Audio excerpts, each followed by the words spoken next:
may be here and you're asking yourself, what has attitude got to do with success? I truly believe attitude plays a very key role in your success in life.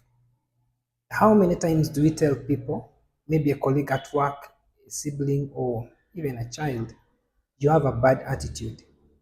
When people get to know that your attitude is not one thing, they will actually try to do away with you because no one in this world wants to deal with someone who has a negative attitude.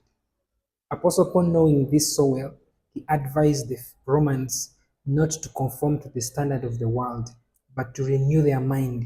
Why is it the mind? It's because everything that you ever do, everything that you ever achieve, anything that has ever been created was first perceived in the mind. The most dangerous weapon, the hardest weapon, was first perceived in the mind. Jesus understood this, and that's why he said, if you just think about committing adultery, it is you have committed adultery in the mind. So it's any action that you do, it was first conceived in the mind.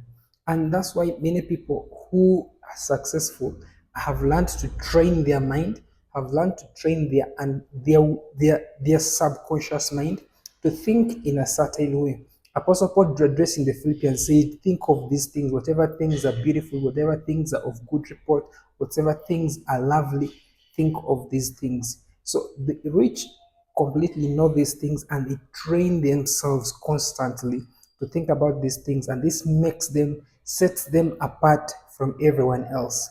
Now, for you and you have to train yourself. You have to influence yourself because the environment you live in greatly influences you and affects your attitude. You think the way you think, you act the way you act, and you reason the way you reason as a result of the limitation or the information that has been supplied to you by the external environment. The external environment influences you a lot and determines, it tries to drive you away from the things that you think or how you think about the things that you think.